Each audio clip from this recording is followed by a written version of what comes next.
on that wall at each panel and I look at it, I realize how young we were and how innocent we were going in. You know, there's a 15-year-old soldier on that wall.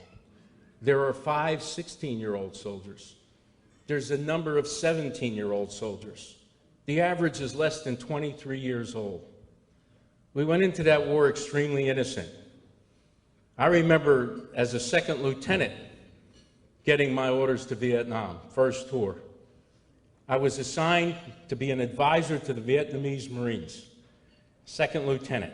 I arrive in Saigon, get my tiger stripes, my beret. I was full of myself. I reported to the colonel, who looked at me and he said, "A second lieutenant, what the hell am I going to do with you?" There were less kind words about the Vietnamese Marine colonel, who I said, "I'm here to advise you," you know. And my first assignment, as they were trying to figure out what to do with the second lieutenant, was to report to another great Marine who's not here today, now General Joe Hoare, retired, who was a captain. They said, "We're going to send you down to work with Captain Hoare. He'll teach you what you need to do."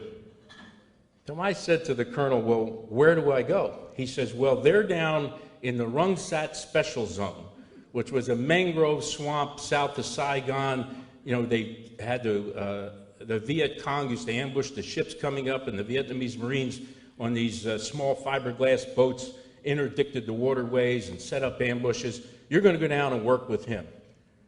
I said, "Fine." I said, "Well, how do I get there?" And he said, "Well, you go to Na Bay, which was a naval base, and they'll get you down to where they're located." So I walked out of the colonel's office and I ran into the 1st Vietnamese Marine, and I had been to Army Special Warfare School, the MATA course, and learned how to speak Vietnamese.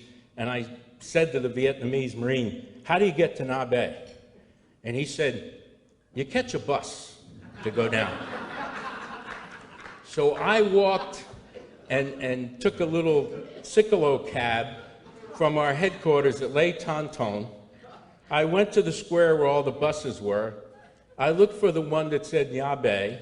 I had my pack, my rifle, my Tui Quan Luk Chien, Vietnamese Marine Corps uniform, all brand new, and I got on the bus. And there were little old ladies with chickens and everybody else looking at me and, you know, really proud to point it to the Tui Quan Luk Chien, you know, you're a Vietnamese Marine. And I took the bus to Nha Bay. I got off at Nha Bay and I said, "Where's the naval base?" And some of the Vietnamese pointed, and you know, I took a little Cicolo ride and got to the naval base. I walked up to the gate, and there were security guys on the gate, the Navy guys, and I said, I need to come in and see if I can get a helicopter down to 4th Battalion Vietnamese Marines. So they said, "Well, sir, we'll take you to the operations center." So they dragged me to the operations center. I come in, and there's this Navy commander, and he looks at me and he says, "Who the hell are you?" And I said, "Well, I'm Second Lieutenant Zinni, and I'm going down to report to the 4th Marine Battalion of Vietnamese Marines." And he said, "How did you get here?" He said, "No helicopters have come in." I said, "I took a bus." He said, "What?" I said, "I took a bus from Saigon down here."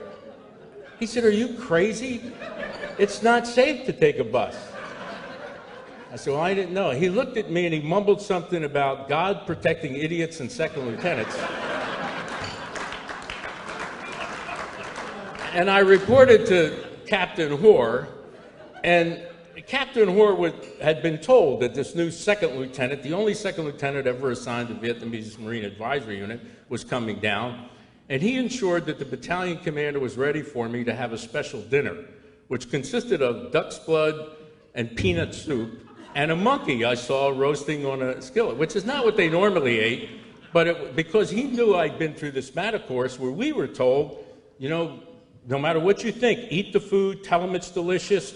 And I went through all that, you know, told them how great the food was on my first day.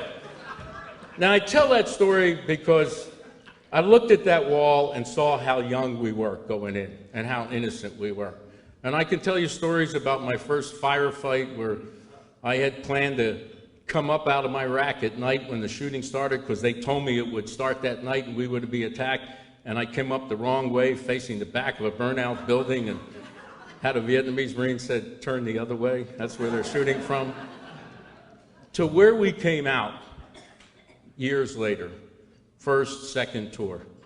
I can't believe how much we aged in that time. We were wiser. We lost our innocence in many ways. We came out understanding more about what we went through than our leadership did at that level. I see the same thing now. I'm back from doing an assessment in Afghanistan for a couple of weeks and did one in Iraq, and it's amazing how at the company level, the battalion and the brigade level, they get it. We have problems elsewhere up the chain. And I want to say that when we came out of that war, we may have still been young, but we were wise beyond our years. And for a long time, the advice we gave, not to repeat the mistakes of our senior leadership, the advice we gave held us in good stead until our generation sort of got washed out of the senior leadership.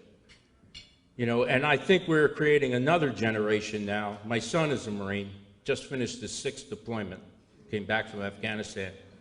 And I see this generation is learning the same lessons, and that will hold us in good stead.